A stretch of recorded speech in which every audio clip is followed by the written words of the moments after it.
Welcome to DT Faye, a podcast with 10,000 followers on Instagram. Woo! We're so excited. We did it. Also, she's Kate and I'm Elle. I meant to bring party hats like when we got to 1,000, but I forgot them. So you just have to imagine the dorky little hats on us. We're celebrating. You know, people are like, if I do something, I'm really doing it. That is not me. I have half-assed most things in my life, but I have put my whole heart and my whole ass into this. So it's very exciting. It's not to get too deep on a book podcast, but I was struggling really bad with apathy.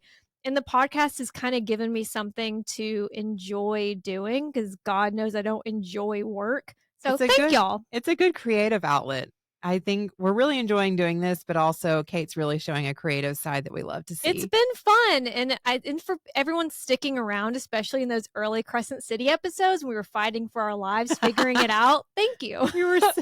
Thank you so much for struggling through that with us. Yeah, that was, it took a minute. We did our best. I think we're doing okay, but we're always still learning. Also, thank you for sticking around to the Dude Thrown a Glass with us. This is a big journey we're very excited about. And we're going to continue today with chapters 49 through 55. And thank you for sending fan mail, which I love. I love the fan mail. I love being stickly. So much fan mail. We got a message from Katie in New Jersey. New Jersey, exotic.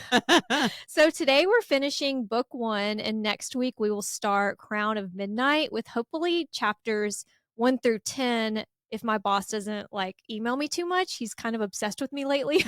I don't know why he expects you to work during work hours. Yeah, exactly. It'll be at least through 8, and I'm going to try for 10. But if you read through 10, you'll be safe. We won't go beyond that. Yes.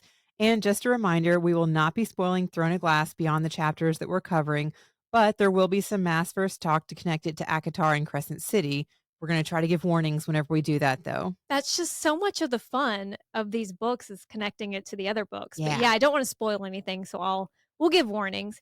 Before we find out who wins the final duel, I don't know why I always say it like that, the final duel, let's talk about this week's book recs, plural, A Kingdom of Stars and Shadows by Holly Renee and Path of Ruin by Erica Myers. They were both sent to us, the book recs, by Maggie Salvatore? On Instagram. Salvatore. I hope I'm saying that right. I want to say Salvatore because that's how deep I am into Vampire Diaries. I think it's Salvatore. Salvatore. Thank you, Maggie. So here's what she had to say about A Kingdom of Stars and Shadows. It's the first book in a 4-book series, but the books are on the shorter side. This girl is betrothed to the Prince of the Fae, but she likes his brother more. Ooh, love it. Why choose? I guess it gets weird when it's brothers. Although we've read some. I don't know. It doesn't have to. It's a little low on plot. It mostly focuses on the characters and their relationships with each other. Prince Everin is probably the best Shadow Daddy book boyfriend solely because of the words that come out of his mouth. Okay. So he's probably a sassy Shadow Daddy? I don't know. Also, if you talk dirty to me just right, he's always saying something hot and out of pocket, LMAO. So she gives it a 3 out of 5 spicy peppers and 4 out of 5 stars from her because Everin is LOL. And that's something that's been on my TBR. Like when she DM'd it, which in my DMs are always open to anyone who wants to send book recs. I recognized the cover. I didn't recognize the title. But yeah, it definitely sounds like something that we would fuck with. Oh my God. If nothing else, it sounds like just like a fun weekend read. Yeah. Spice it up and have some fun. We've talked about, we love the huge world building fantasy books, but then we also like the smutty palette cleansers. Oh my gosh, it's like makes the in-betweens. Yeah. I mean, Katie Robert is like the queen of the in-betweens for me. But the second book rec is Path of Ruin, and it is the first in a series. It's the only book out so far. Ugh. My problem with that is I forget to go back. We got an ad, or you got an ad and you showed it to me for Defy the Night. And I was like, oh my God, I never went back. I think I only read 1 book. Yeah. I never went back. So it's like you have to remind yourself. Or I guess if Goodreads could remind me when it's coming out, maybe I'm just not. There's probably some way to do that. But it is a self-published indie author. Ooh. And this is her first book, Maggie says, so please keep that in mind. However, I loved every second of it. It uses wolf pack hierarchy, but she hasn't seen any Omegaverse stuff in the first book. Is that nodding? I think Omegaverse stuff is nodding. Oh, I don't know. Okay. This book is a lot of action. If you like Throne of Glass, we do, A Fate Inked in Blood, fuck Yes. yeah, or When the Moon Hatched, you will like this book too. I really loved all the characters. Pia is a fiery assassin who fights for what she believes in, and I loved every second of it. Roman is my favorite character in the book. He is mostly calm and level-headed, and he helps to offset the chaos that arises as this book goes on. Alec is a great best friend, and I enjoyed seeing where their relationship went while reading the book. I wonder if that's like a Dane thing or is he like a friend turned love interest? Ooh, Maybe? I don't know. Overall, this book is amazing for a debut novel. I love the story and the world building and cannot wait for book 2. And Maggie she's just, by the way, like a great book account to follow. She posts a lot of book recommendations and like aesthetic. I'm not as good at the aesthetic because I don't actually have like a bookshelf. But it is at Maggie SALVATERRE on Instagram. I'm very interested in both of those books, so they're going to my TBR.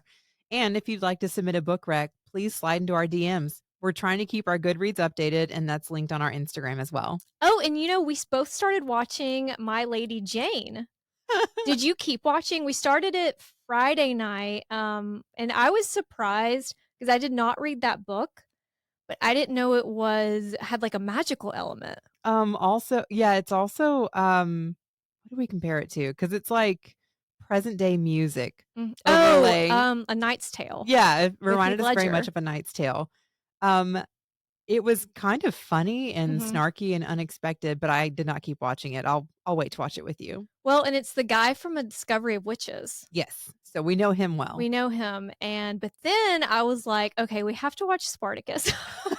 Because I've been trying to get them to watch Spartacus forever, and Prime was doing this like 7 free days for stars. Our night took a very smutty turn because Kate was like, "There's so much sex," and we were like, "How much? Prove it."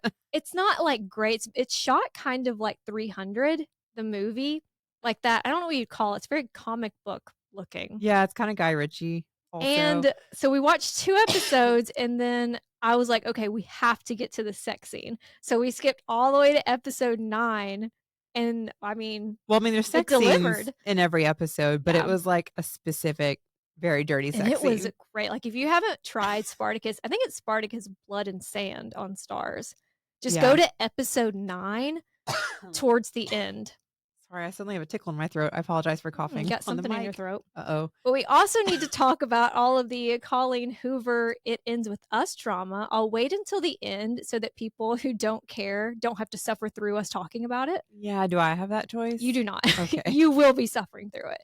We pick up with Celaena and Cain in the final duel in chapter 49. That Delulu bitch Kaltain slipped bloodbane into Celaena's goblet at the suggestion of Parrington, and now Celaena is losing her mind, slipping in and out of, not hallucinations like she first thought. In and out of worlds. Ooh. Like that time I ate the wrong peanut butter sandwich at that music festival. That was wild. I was in and out of the world. Or did cocaine at that motel next to the Waffle House. I went into that motel one person, I came out another, but we have established that was probably baby laxative. Dressed as cocaine. Shitting yourself in front of people will do that to you. After Cain rips the eye of Elena off of Celaena, she's left standing before an army of the dead.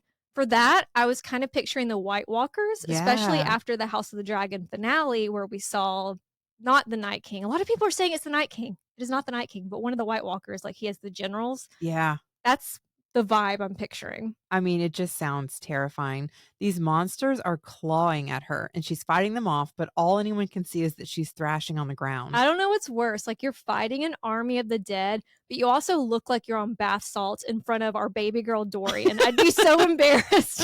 And obviously no one knows exactly what is happening, but Dorian can see the way that Cain is standing there smiling.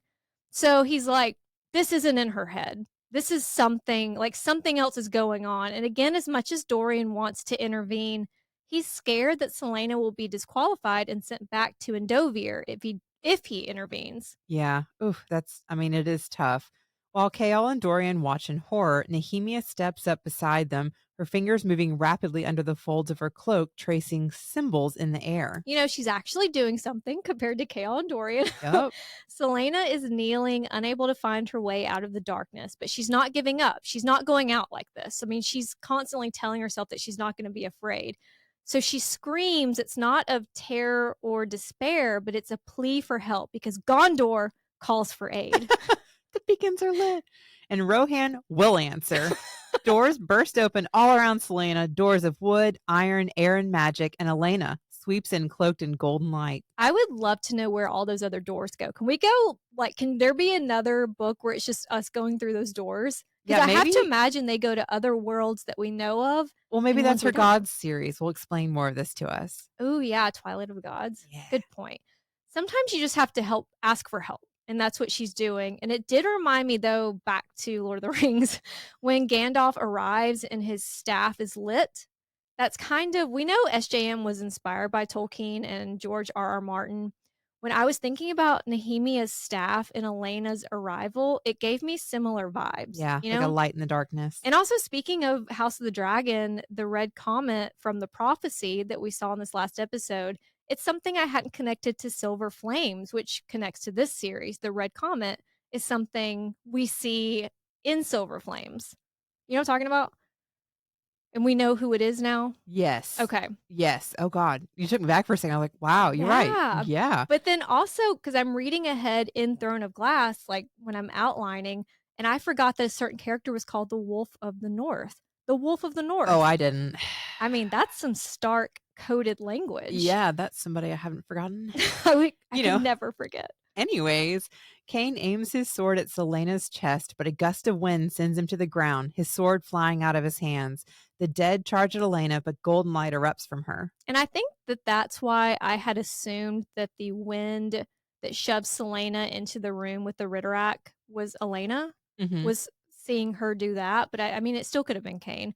By the way, no one can see what's going on, but they can at least feel the wind. So it's even more obvious, okay, something is happening that we're not able to see. Well, and after her first fight, the way she's acting is so out of character. There's no reason for her to suddenly be stumbling around and have no energy. And then to suddenly just start screaming. And yes. I mean, Chaol and Dorian have never seen this behavior from her. So something seems very off. And Chaol is, especially him, because they've been training together. He really knows what is happening. Well, this girl has been through some horrific things and doesn't break down screaming or mumbling or any of that. So they're like, something is off. Yeah.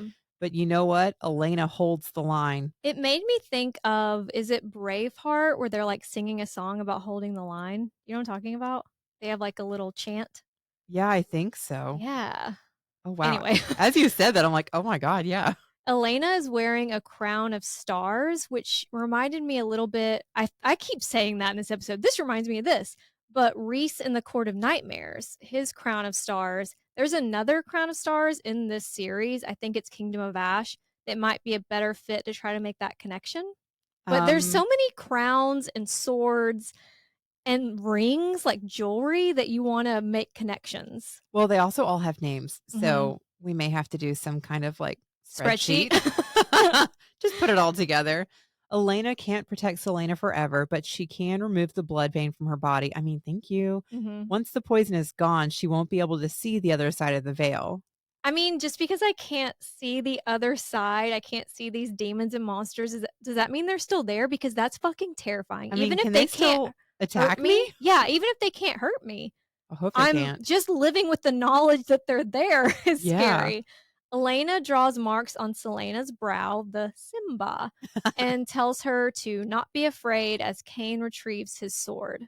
You were brought here, all of you were, Cain says. All the players in the unfinished game, my friends told me so. I'd be like, your friends? You mean the dead? Yeah. I have a lot of questions about Cain.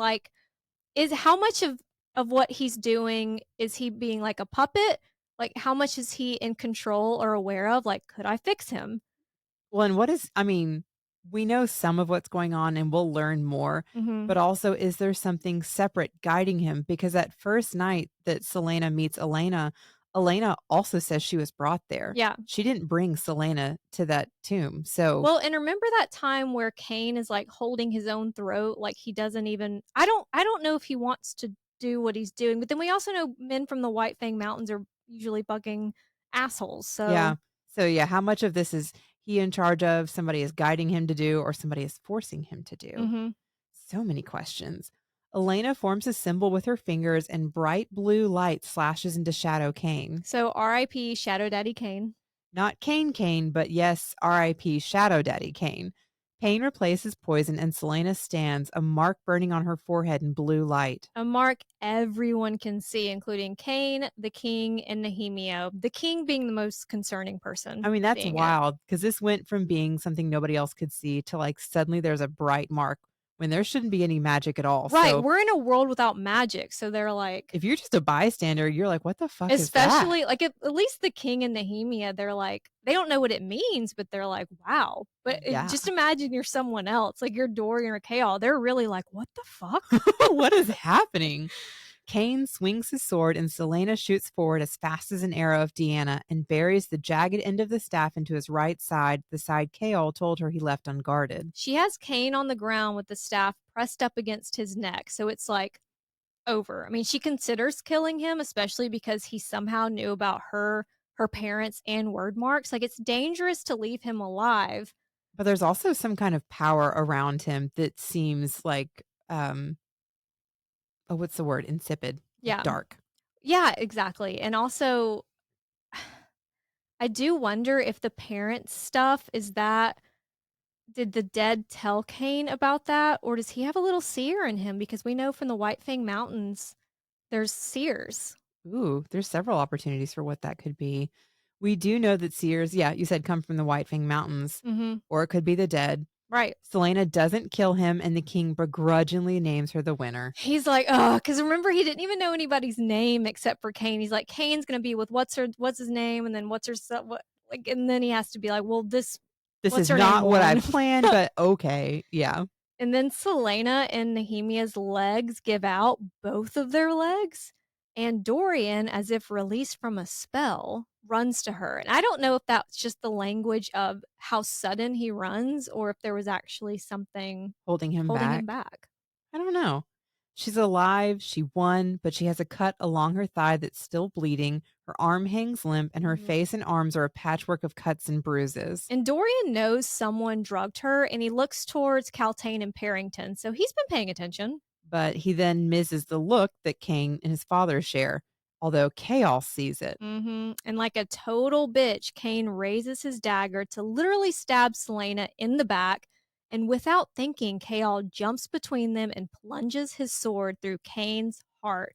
Blood, smelling of death and decay, spraying everywhere. Ugh, that's aggressive. And now it's time for Chaol to have a minty bee. He's going to need a grippy socks vacation. Because remember that line that Chaol would not cross? What line? Exactly. With everyone watching, Dorian kisses her hair, the mark on her brow faded. He loves her. No empire, no king, nothing could keep her from him. Ugh. We'll see if she still feels the same. Chaol is like, I'll just see myself out to completely spiral alone. While Dorian carries Celaena to her rooms, and Kaltain watches, wondering what the fuck just happened. And shit's about to get worse for her. Pain is erupting in her head, and she starts making a scene with Parrington. She's like, you said this would work. I mean, there are moments I do feel bad for Kaltain, but like, she's so far gone. What is that in your hand? The Duke asks. They gaslight the fuck out of her, and it takes her a while to catch on, because Parrington is looking at her and he's like, what do you mean you poisoned her? That's crazy. Why would you do that?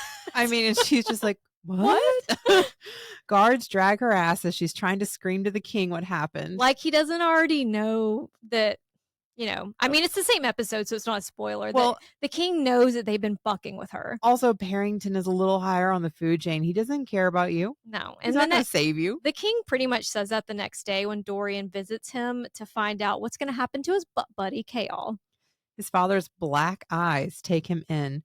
I see no reason why I should rid myself of a perfectly capable captain of the guard. I think he means a perfectly incapable captain of the guard. Because he doesn't want someone that's going to be asking questions. No. He wants to go off, be shady, come back alone after everyone died, and have a captain of a guard that's going to be like, well, okay. I mean, even if he asks questions, he tells Chaol to do what he's told, and Chaol's like, okay. Okay. Yeah. Okay. Chaol's not asking questions, at least not yet. He's a perfect puppet.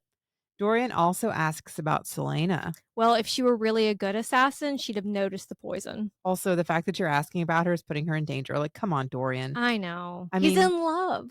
Although about the poison, she did cheat on that test. Is that the real lesson of Throne of Glass? Like, if you cheat, you will be drugged. You need to watch out. He's like, maybe I should send her back to Endovir, but he's just fucking with Dorian. And he's not going to fire Chaol. He's going to give her the contract. I mean, fortunately for Dorian, he stands on business for the first time. Mm-hmm. I just picture his chest like puffed out. He's like, no, don't do this. I mean, finally starting to like really question his father and stand up for Celaena. Mm-hmm. He's maybe even a little inspired after seeing Nehemia stand at the duel when she offered Celaena the eelway staff.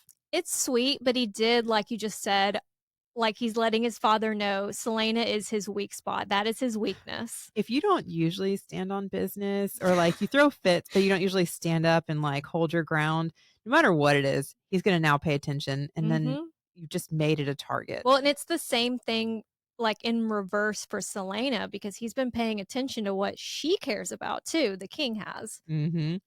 The king will send the assassin her contract as promised, so go away. He's mostly annoyed by Dorian. He's like, whatever, just go away. I have other things to do. And Dorian's like, you know what? I stand on business. You're right. With his admiration for Nehemia in mind and his newfound balls, Dorian tells the king he disagrees with Parrington's plan to use Nehemia as a hostage against the rebels. And his father actually listens, at least on paper, again, mostly to get Dorian to go away. But he agrees that Dorian has this plan to win Nehemia over instead of being a hostage. And the king's like, sure. That's a great idea. Or, he really just wants Dorian to fuck off. Meanwhile, Celaena's resting in her room after a night filled with dreams of Nehemia and Elena. I don't even know what word I just said. Did you say Helena? No, it was Elena. Elena, demons, and the dead. All these dreams. And all those things that Cain said. All the things he said. All the things he said running through my head. But really, the nightmares might be, at least in part, due to the absence of the eye of Elena. I typed the rye of Elena. The bread of Elena. She's trying to see if I'll say anything.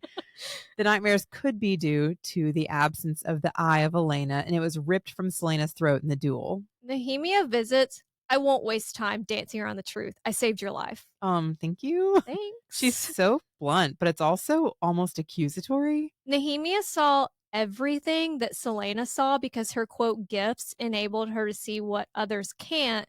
Things Celaena was able to see thanks to the Bloodbane, which also raises questions. What gifts? What's going on that you can see what's happening? Well, and this is, we've talked about how Celaena's kind of new to having female friends. If you don't count where was it? The desert? Yeah. If you don't count whatever happened there, we haven't learned yet. It's like she almost doesn't, she's so scared of losing her one female friend that she doesn't question as much. Yeah, she doesn't push. Well, because Celaena notes all details. Like it's just. But she has these soft spots for people. Well, and there's that, or there's information I think that Celaena's taking in, but because she has a soft spot for Nehemia or doesn't want to lose Nehemia, she's not pushing on the details that she's noting. Well, it makes everything that happens with Nehemia even sadder. Yeah. Well, there's so much I'm trying not to say. We'll discuss when it happens because I have a lot to say. But the bigger question right now is, can Nehemia see the other side of the veil at all times? That's scary.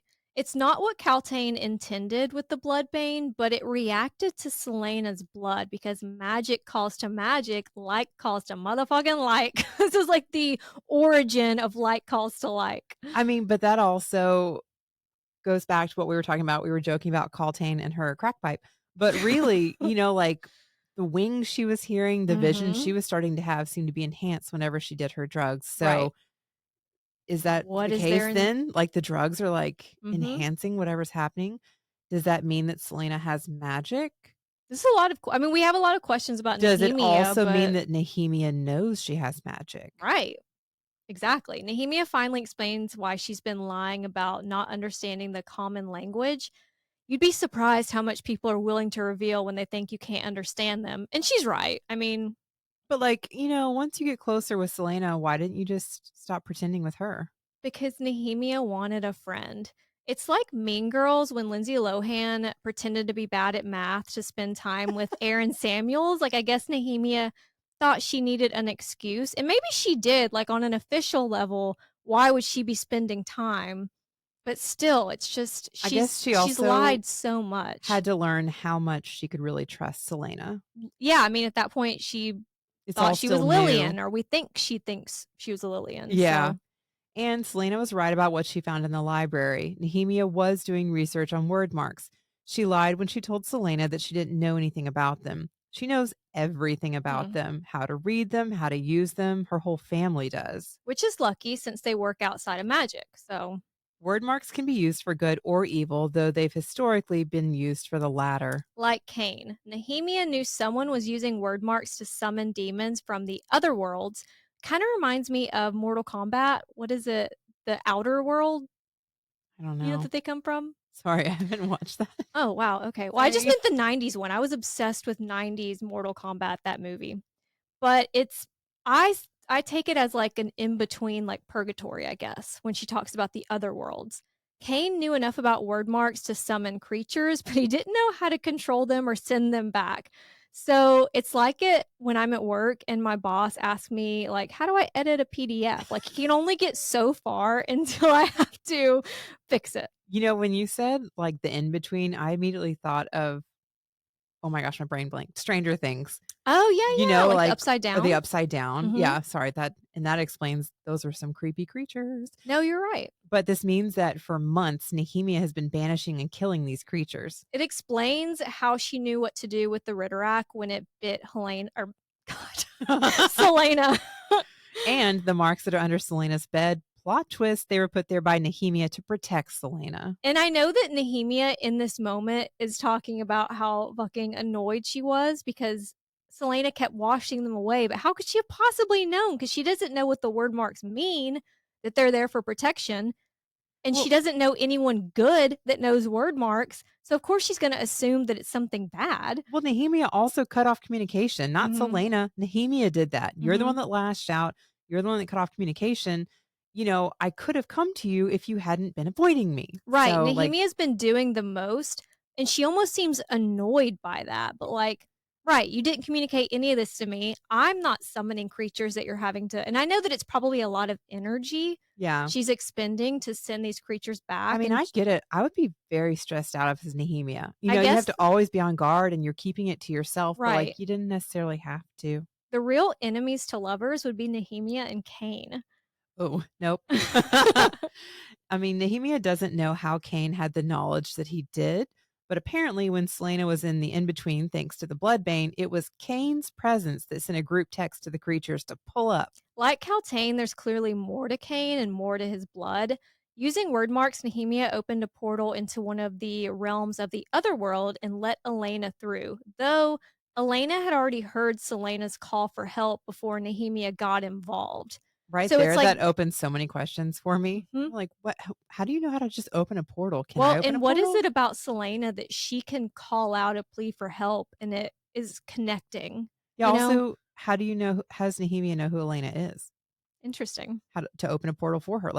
So many questions. Yeah, you're so right about. I would be like, what do you know about Elena? How do you know where to find her and to go look for her? Because how do you know that I need her? It's not like Nehemia's I opened the door that someone was knocking on, but who was that? What was she? She knows. It opened a lot of questions. And it's wild that some worlds are filled with creatures that are good, actually. And if their need is great enough, they'll come into Aurelia to help. AKA the Massverse. I think that those doors all open to different worlds and parts of the Massverse. If you think about, could we have just stepped into Prithian or Midgard? Exactly. Did one of those doors open to Prithian or Midgard? That was exactly what I was going to say. And this is a slight spoiler for House of Flame and Shadow. But Bryce and Nesta helped each other, Mm-hmm. like in not saying that one of them was yelling a plea for help and then the other answered, but one of them did open those doors looking for help, though. Not Reese. Reese, not so much. Well, Celaena asks if it's possible to go to these other worlds, but Nehemia doesn't know because the queen was in the in-between, as were the creatures. So not necessarily. It makes me like a hall. Yeah. Oh my God. That's what I was going to say. Like, I imagine a long hallway with a bunch of doors you can choose between. And she's already like in the hall. Like, which one's going to open? I'm ready. Wait, do you remember Call on me. Vampire Diaries when we're inside Elijah's mind?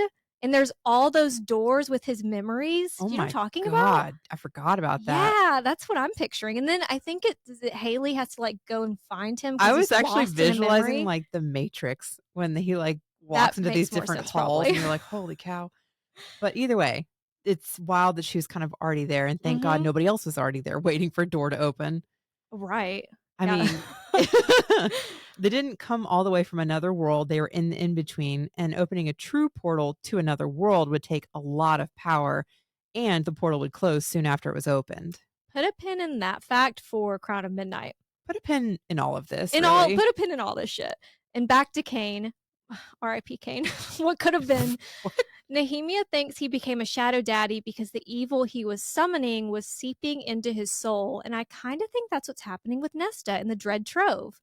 I think that it's like every time she uses the mask, it seems like it's a little harder to get her to take it off. It takes a little piece of her each time. Exactly. I think, if I were going to try to give Reese the benefit of the doubt, maybe that's why he is so against her using it, or is kind of lashing out. Without devolving into a full ACOTAR discussion, previous actions of Nesta have put Reese on his guard, I think. And I'm not a big fan of the way Reese acted in Silver Flame by any means. I'm not like, oh yeah, Reese is still great. But I mean, Nesta wasn't great before that, especially to her sisters. So I could see why Reese is hesitant to trust that she's got the best decision making. Yeah. But anyway, there's also the question of how Cain, he knew these things about Celaena in her past. So Celaena's saying that part out loud. She's saying the quiet part out loud. Yeah. And something in Nehemia's gaze flickers at that. And she continues to gaslight her friend. Like it's so obvious once you pick up on Nehemia, like kind of how the way she moves. She knows when she's misdirecting. Yeah. Which is this for good or not? Like it still puts me on edge a little bit. Well, at least the king doesn't know all of this because that would be really bad. Right. Very bad. Right. Nehemia asks if Celaena knows what the word mark burned on her forehead means, the one that was revealed during the duel. Of course Celaena doesn't fucking know. She didn't see it. You haven't taught her word marks. Also, she couldn't see it. It's on her own face. She wasn't looking in the mirror. Nehemia claims not to know either. Just that she's seen it there before. So remember all the times that Nehemia was staring at Celaena's forehead? That's what she was seeing. But again, if I saw something on your head, I would be like, oh my God, what is that? What is that? I'd take a picture and show it to you. Or just, if you're the only person that can see it, is it really there? Right. That's concerning. Well, and they're both concerned that the king saw it. Yes. So they're like, how is he going to react? Mean? Nehemia admits that we've known all along. She's only in Rift told to spy on the king and his plans. I mean, valid. There's nothing that she won't do for her country and her people. Nothing. She says that she's not going to involve Celaena. Sure, Jan. And that there's going to be no more secrets between them. Sure. Before she leaves, Nehemia tosses the Eye of Elena to Celaena. And that's... Every time I say a sentence with Elena and Celaena, I'm like, wait a minute. Tosses the Eye of Elena to Celaena, and that night she sleeps more soundly than she has in months. You know who is not sleeping soundly? Dorian. Or Chaol, who took yesterday and today off. And he's the kind of guy in your office that would like shame you for using your vacation days. Like he wouldn't use his, and then he'd judge you for using yours. So him taking time off is a big deal. Or for killing somebody. Dorian feels guilty that he didn't save Celaena, so guilty it's keeping him up at night. He should have been the one to kill Cain. He brushes an icy finger down her butt cheek. What? Just says cheek. Her face cheek. It might be her butt cheek. I wouldn't hate it. Celaena moves her head from the pillow to Dorian's chest and puts her hand on his stomach. His stomach just a little bit lower. Like, I remember when I was first reading this, I was like, all right, let's keep this going. She asked if when he got her curbside pickup from Endovier, he thought that she would actually win. He did, but he didn't see this coming. I'm sure, Dorian. He tells her that no matter how fucking weird the tournament was, he'll always be grateful it brought Celaena into his life, and he kisses her. And while Dorian is stroking Celaena's ass cheek, the king is stroking his sword, which we've established is correctly pronounced not hung. He's keeping his sword on both the Celaena and Chaol fronts, mostly to keep Dorian off his sword. Dick. What did I say? His word. Why did you just mention his sword? Sorry, the king is keeping his word on the Celaena and Chaol fronts to keep Dorian off his dick. You said not hung, and there's dick and sword. Stop thinking about the king's sword. Who cares about his word? If only Dorian had been born a soldier, not a reader. That's the king, because obviously we would prefer the reader. Maybe a few months at the battlefront would do him some good, but we know that our baby girl would not do well on the front lines. With Cain dead, Celaena really is the best person for the king to have under his control. I know he acts like, well, I guess if Cain's not here, there is nothing that Cain could pull off as an assassin. That the assassin, Alderlin's assassin, couldn't do. Yeah, I guess maybe because it was easier to... He was just more in control of I was going to say, keep Cain under his thumb better.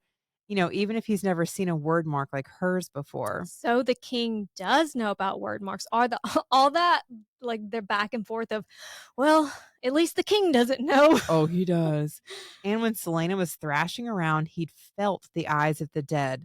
Some who attacked and some who protected her. And so he kind of just didn't want that smoke. Like, he's literally thinking about, like, I didn't want to get involved in that. Yeah.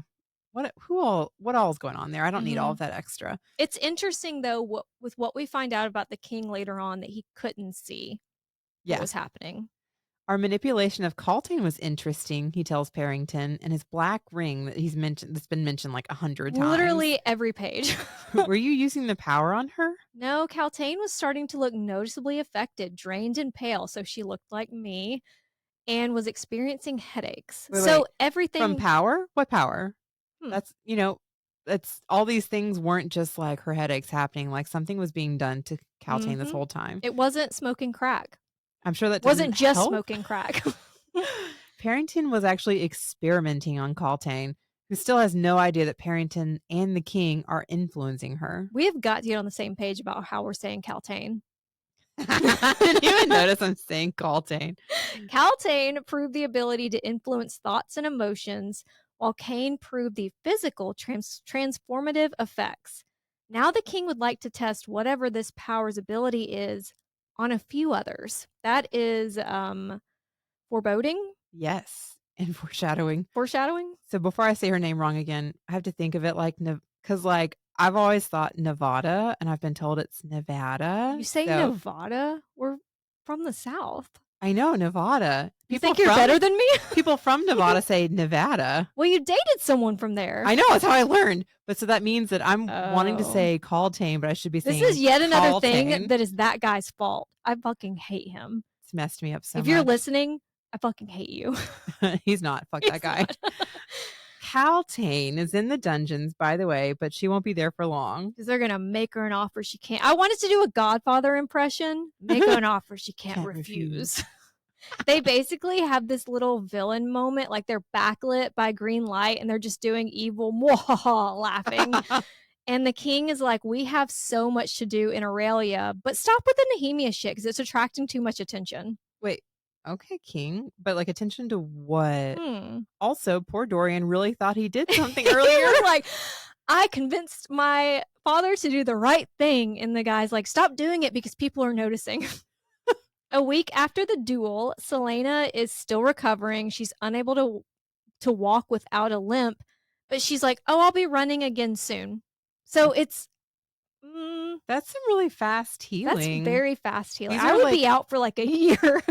Well, they're like little bitty like Easter eggs that like much later you're like, oh, but right now you're like, what? Right. The fast healing, there's the icy finger on the butt cheek. Like there's a lot of it. Philippa is cleaning out Celaena's closet to prepare for all of the clothes that Celaena's planning to buy with her outrageous King's Champion salary. Which she'll start getting the salary as soon as she signs her contract. Nehemia and Dorian have been keeping her company, the prince often reading aloud to her long into the night.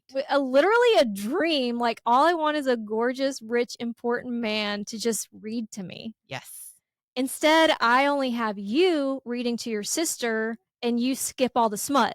Like, when you read a story to us, like if we're on a road trip or something, I don't know why we haven't looked into audiobooks. We have, but it's just better when I do it. But you read to us, and then it'll be like, and then, they were alone and things are getting steamy, and then you skip to the next chapter just because your sister's there. I'm like, keep reading. Number one, I'm still not saying dirty words to your face. It's weird. But also, number two, if there's a book that I insist my sister has to read and she's like, I'll think about it, or she doesn't have any audiobook credits, you force it. I'll be like, let me read you the first chapter. And then I end up reading it to her. But you guys have different tastes, though, because the reverse harem that you tried to make her read, she told me that she was like, no. I mean, we do and we don't. I mean, some things we overlap, and there's some things where she's like, ugh, boring. And that's fine. As long as we understand. She's on her own journey without reverse harems. Reading fantasy together. So at least there's that. But yeah, reading smut words out loud makes me cringe. Even if I was just reading it to my friends and not my sister. Even though you word search the dirtiest words you can think of to see if you even want to read a book. Well, I'm being honest. I'm just not saying it out loud. But anyway, at night, Celaena's dreams are filled with archaic words and long forgotten faces, word marks that glowed blue, the king, the army of the dead. Thruple dreams. I'd be having so many thruple dreams. How are we not there yet? She's also dreaming about magic, but she's doing her best not to think about that. Our queen of disassociating. The queen of it. For the first time since the duel, Chaol comes to visit. He's not wearing his sword because he discarded it in his room when he was having his minty bee.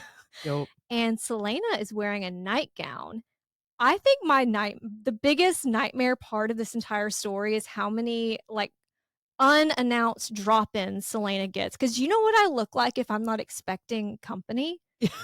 It's not good. I mean, all of my acne is on display. My hair is dirty. I know, pimple patches. I have my giant period panties that can feel like a parachute. Well, I mean, either that or I'm in a tank top with no bra, which if I'm trying to seduce you, great. If it's not that, then I'm like, what are you doing here? Except when you go to sleep in a tank top and you wake up and your boobs have changed area codes. Yeah, all the things.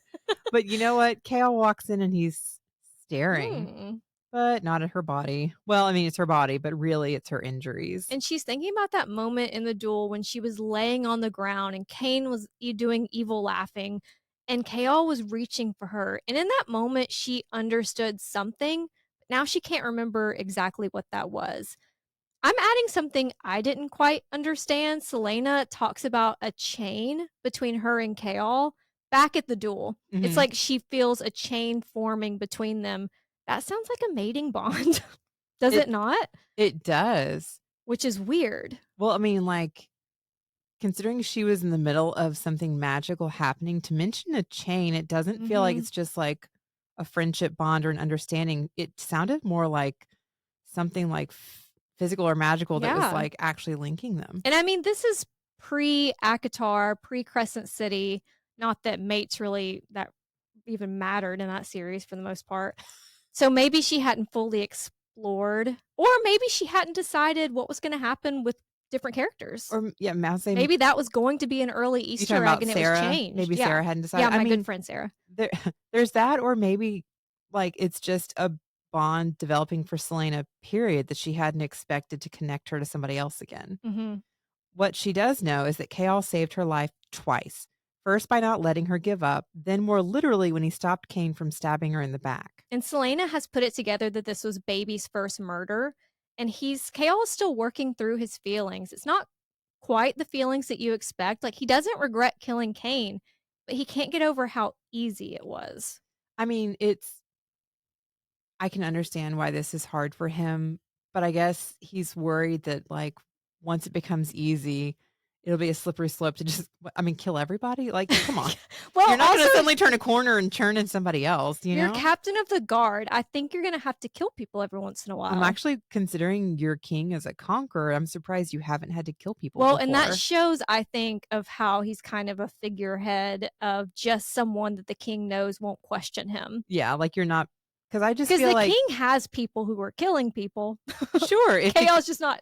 All the people that they send to like the slave labor camps, I'm sure people are questioned and tortured beforehand, but it's clearly not got anything to do with the captain of the guard. There's an Azrael somewhere torturing people.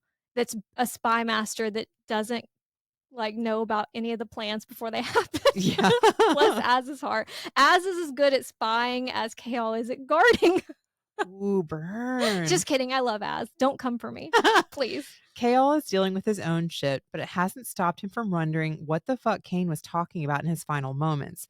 How did he know about your parents? And she lies because, like, what is she supposed to do? Is she supposed to explain the other worlds, the in-between, word marks, Elena, like, everything when this guy is holding on by a fucking thread. This guy also seems like the first person that would run away crying if you tried to talk to him about magic or anything outside of the norms. He'd be like, no, this is wrong. Nope, I can't anymore. She does share a little bit more about her parents. It had been raining, and she thought the dampness in their bed as she climbed in was from an open window. But when she awoke the next morning, it wasn't rain, it was blood. Arabin Hamel found her soon after that. And she tries to brush it off by saying, like, I don't even remember what they look like. But she does. She remembers every detail of her parents' faces. And I don't want to have a trauma off, but you killed one guy. And, like, look what I went through. Yeah. I mean, it's his first step, I guess, into having hard trauma. But yeah, it's you can't really compare. There's differences. Yeah, you can't compare trauma though. He tries to leave, but Celaena hugs him tightly, and after a weird moment of standing there like a mannequin, he's just like, honestly, I was like, oh, physical touch. He does hug her back. And that's when Dorian walks in. Chaol pulls away so fast that she nearly stumbles, and the air in the room turns cold. Am I interrupting something? Is there some threesome fanfics out there that people want to send us? Sure. Dorian is there with good news. Celaena will finally sign her contract tomorrow. It's so funny to me there's a contract for assassinating. A contract tomorrow in the King's Council chamber. Which means that Celaena will be free in 4 years, but she'll be the king's champion for those 4 years. Dorian thinks they're like celebrating together as a couple and goes in for a kiss, and she steps back. Awkward. Like from him and from the situation. I can't be with you if I'm the king's champion. Yeah. I mean, poor Dorian probably is like, what? Squeeze me? I know. He was not expecting that at all. I was not expecting that. I would have gone frozen like, what? I mean, she wants him. She cares for him, but she's convinced herself that this is for the best. In 4 years, she's going to be gone and free, and she'll be free for the first time in her life. But think about how much sex you can have in 4 years. I mean, Dorian's beautiful. We can't just walk away from him. Poor Dorian. Dorian is friend-zoned. I was really surprised by this because I thought that we were going to go into the next book of it being like a love triangle. And I mean, it kind of is, but it also kind of proves Dorian right. All the times he was worried that Celaena was pretending or playing him. She wasn't, but how could he not think that after she reacts like this? Well, and honestly, I don't know if we could really tell what her feelings for him were. Like, she's excited by him. She has a lot of fun, but for someone so young, she knows herself well enough that she's like, you know what? This is not going to play out well over the whole time I'll be here, so we should probably stop while we're ahead. Well, and Chaol is having this moment of she really isn't just an assassin, but now Dorian is learning she's more of an assassin that he wanted to believe. They're both like that Ja Rule tweet that's like, I too was hustled, scammed, bamboozled, but it's coming from the opposite side of the spectrum. They're both having realizations, but they're the opposite realizations. Several hours later, Chaol is back at her room for a reason he doesn't entirely understand. He understands. He's surprised Dorian isn't there. And even, I mean, like, if you thought Dorian would be there, what are you doing here? Oh, he knows what he's doing. He's surprised Dorian isn't there. And he's even more surprised to learn that Celaena ended whatever it was that was going on between them. I mean, it's inappropriate for me to have a relationship with a prince. No, she says prince, not inappropriate to have a relationship, full stop. She asks Chaol to join her in celebrating her victory, and they toast to 4 years, which might not be enough with her, he thinks. How the turntables have turned. He went from how am I going to handle having her here for 4 years to 4 years not being enough. He was literally the very beginning of the tournament spiraling of like, can I let her loose on Rifthold? Like, how are we going to keep her under control? And now he's like, there's not enough time with her. I mean, even just 2 months ago at Samhain, he's like, was this you? Did you kill somebody? Mm-hmm. Like, yeah, is that like someone's bowels had been ripped open and he was like, did you do this? Yeah, that's a big turn. Celaena dreams of visiting the tomb that night, which isn't uncommon. She often dreams of killing the Ritterak, of being trapped inside Elena's sarcophagus. That's terrifying. Dreaming of being trapped inside a sarcophagus. Oh, there's so many things I want to say here. It is. But it is that also in itself is terrifying. Meaningful. Yes. Yes. Yes. Of facing a featureless young woman with golden hair and a crown too heavy to bear. That's what she said. And you know what? What was that? Okay, James. Like, it makes me think of that audio being like, wait a minute, roll that back. What was that she said? A featureless young woman with golden hair and a crown too heavy to bear. But tonight, it's just her and Elena. The queen is back to wearing a gown, no armor, and Celaena's like, I didn't know you were a warrior.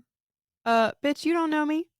And we all know that women are written out of history. I mean, Thea wasn't even in Prithian's history. Think about that. Yeah. Elena fought alongside Gavin on the battlefields during the Demon Wars against Erewhon. Erewhon makes me think of that really expensive grocery store in Los Angeles. You know what I'm talking about? I get TikToks of people sharing their hauls and it's like $40 for a strawberry. It's crazy. But it's called Erewhon. Oh, okay. But it's how they fell in love. Elena and Gavin, not Elena and Erewhon. I would watch that too. Nope. A real enemies to lovers. Nope. You could be great, Elena tells Celaena. Greater than me, as I spell This it. is a really important line. If you Let me get start it over because I just stumbled over my words. I'm sorry. You could be great, is what Elena tells Celaena. Greater than me, than any of us. You could rattle the stars. I love that line. You could do anything if you only dared. And deep down, you know it too. That's what scares you the most. Celaena is like, nuh-uh. Like, once again, she's insisting that she defeated Cain. She became the king's champion just for her freedom. And she really didn't have a choice. But it was not some world-changing mission. You needed to be king's champion because there are people who need you to save them as much as you yourself needed to be saved during the duel. Don't put that on me. It's too much pressure when she does put a lot on Celaena that I don't think she's necessarily ready for. But Elena says that she was awoken from an endless sleep by a voice, not belonging to one person, but to many. And they all wanted the same thing. Endless shrimp. When you start to hear them crying out, you'll understand, she tells her. But until that day, you're where you need to be, at the king's side. She also touches Celaena's forehead, heat flaring and a blue light flashing as the mark burns then fades. I'm a little surprised in that moment. I would be like, what was that? Yeah. Can you hold up a mirror? I just have so many questions. Well, can you tell me what it means? Yeah, if you know what it is. And when Celaena thanks her for saving her life, Elena says blood ties can't be broken. In the same scene, we get a lot of references to Elena's blue eyes. We'll do a list of questions we have going into Crown of Midnight at the end of this episode. And an important, important shit to remember at the beginning of Crown of Midnight next week. In the final chapter, Celaena is in the council chamber. With green fire in the fireplace, like setting the evil vibes. And 13 men sitting at a table. We know that there's a deeper meaning with a lot of numbers in SJM books, like 7 in Crescent City. 7 levels of hell, 7 asteries, 7 gates. And in ACOTAR with the 7 levels of the library, which we really thought were going to be the levels of the hell, but that's okay. We don't know that they're not yet. We don't know they're not. And now that there used to be 7 courts, now there's 8. The 8-pointed star in, well, all of the series. Yeah, the 8-pointed star, the 8 guardians on the clock tower. Celaena was 8 when her parents were killed. 13 comes up more than once in this series, like the 13 men at the table. Just think of the opposite of 13 men. And that number will play a big part in the story later on. Dorian is standing beside his father and he's smiling, so that's a good sign.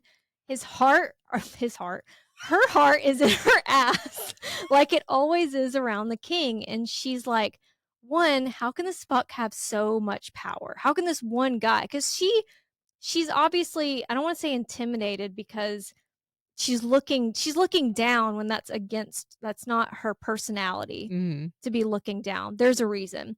It's the opposite of like her attitude and vibe. And it's important to remember moving forward that when she approaches the king, she's always kind of like looking down or looking away. But she also has moments where she sees him for just a man. And she's like, how? How does this one fucking guy, this one chunky piece of shit, do all of this? Well, especially if there's no magic in your world. Yeah. How are you able to have this power? It's honestly crazy that more people aren't questioning him. Really? The king is salty about the 4-year bargain Celaena and Dorian made way back in Endovir, but he's going to honor it. Again, he's like, whatever. They bring her a contract to sign her name. A name, at least. The king lays down the rules. When I tell you to do something, you do it, no questions asked. If you're caught, you will keep your fucking mouth shut. And Celaena would say yes to pretty much anything right now.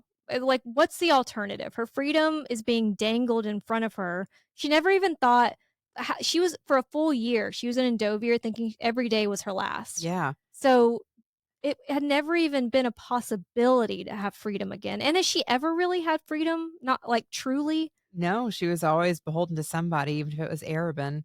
She knows if she steps out of line, she's going to pay, though. And this next part is said under his breath, and it's another example of how the king has really been paying attention. If she runs off and doesn't return, because of course he's thinking, here is this assassin that has been in this tournament because she had to be. Who's to say that I give her their first assignment? She fucking disappears. Yeah, how am I going to keep her under control? But if she runs off and she doesn't return, Chaol will be killed. So, I mean, that's your guy, first of all. The king is like, doesn't give a shit. He's what like, loyalty? I'll kill Chaol. Yeah. And if she still doesn't return, he'll have Nehemia killed. And so on and so forth. Because he's also talking about Nehemia's family, which I don't give a fuck about Nehemia. I don't know them. That's not really, that should probably be first. And then we get Chaol, and then we get Nehemia. But I was like, huh. But the king, who hasn't even been here for most of the book, has been paying close attention. And after she signs, because again, what else is she going to do? She's dismissed until she's needed. So it's like she has this freedom now, but there's this dark cloud looming of what am I going to have to do? Yeah, there's still like an axe hanging over her head. Because she had these lines that she wouldn't cross with Arobin, but the king, you can't tell the king, I'm not killing anyone from Terrasen and I'm not killing kids. Yeah, I mean, that's part of your contract. He does not care. You don't say no. Do you know what your first mission's going to be? Chaol asks. Tell me tomorrow, she says, and she links her arm with his, and they live happily ever after until the next book. And that's the end of Throne of Glass. Do you remember what you thought the first time you read and finished the book? Like where you thought the plot was going and who you thought that she would end up with? I was not sure.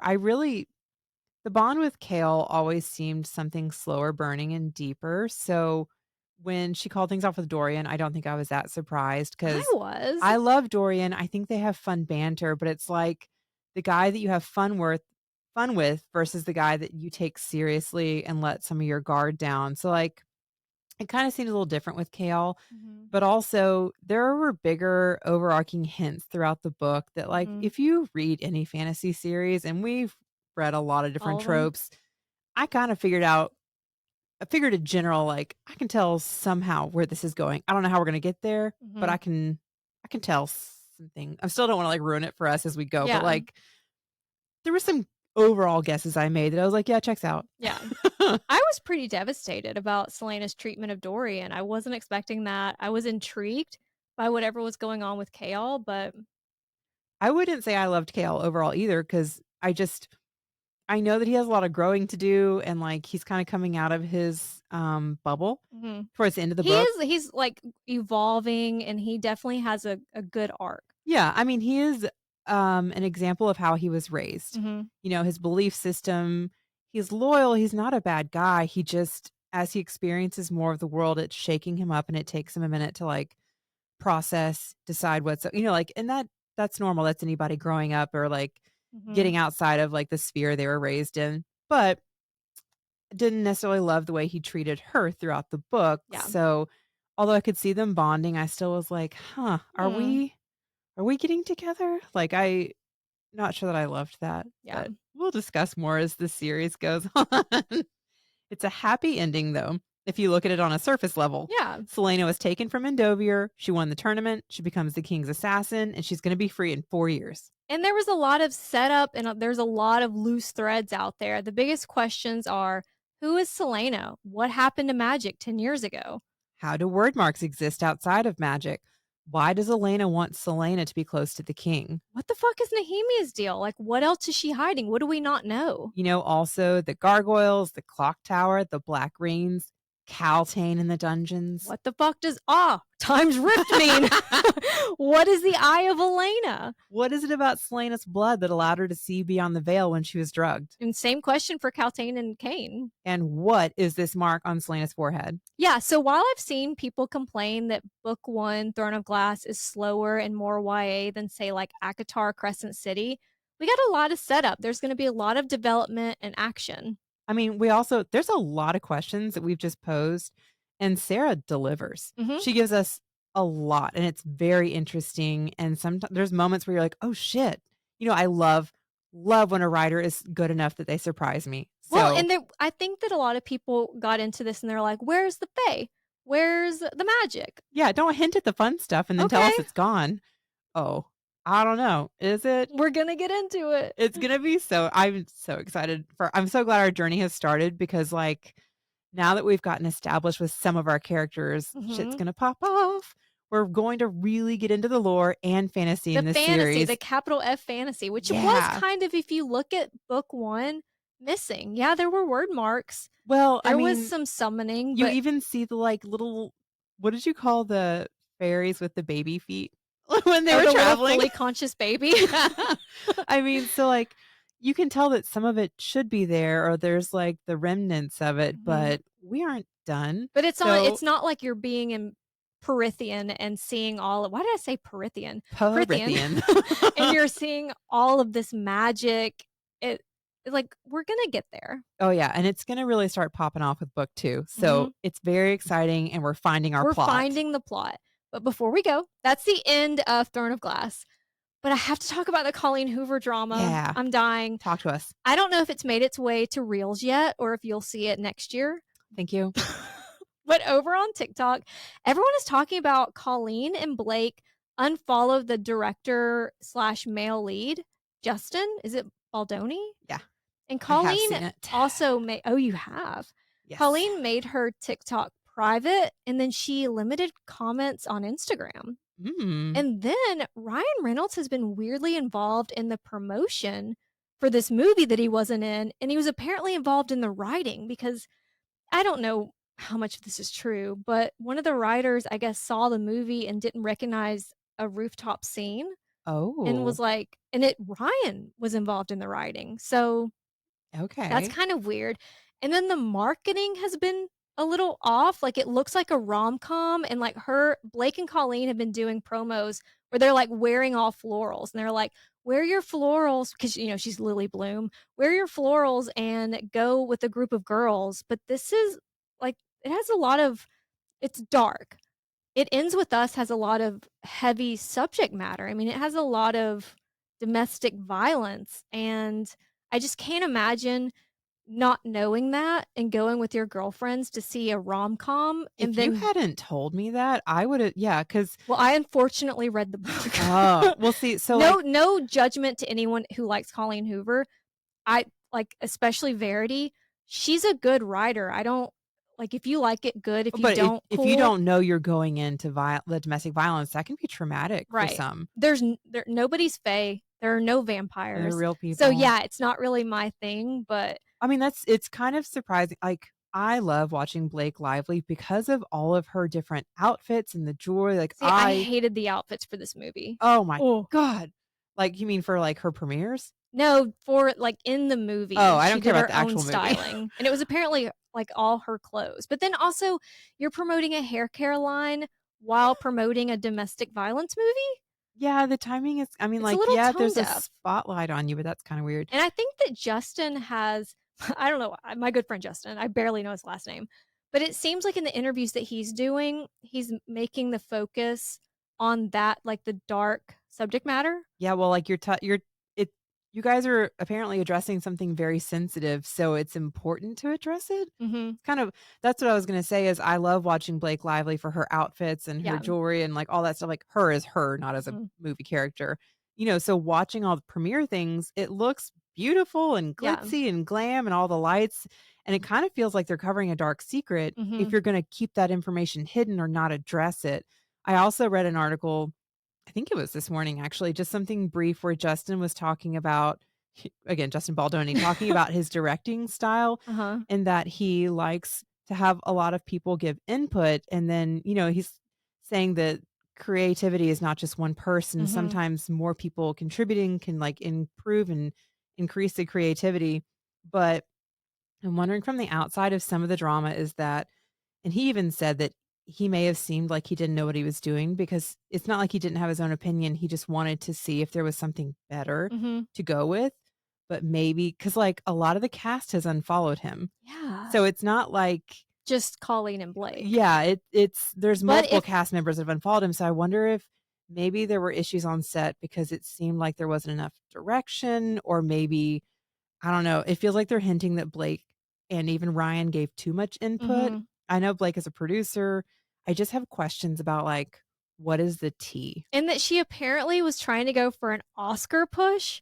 Ooh. Like this was going to be, she thought that Lily Bloom was going to be her Oscar winning moment. I guess because she's touching on sensitive subject matter like domestic violence. Well, and then also there are some things changed about like, especially at the very end, which I won't give away, but it's some big parts from the book didn't make it into the movie that are kind of interesting. But if anybody has seen the movie and wants to like write a little review for us, that would be great. DM me.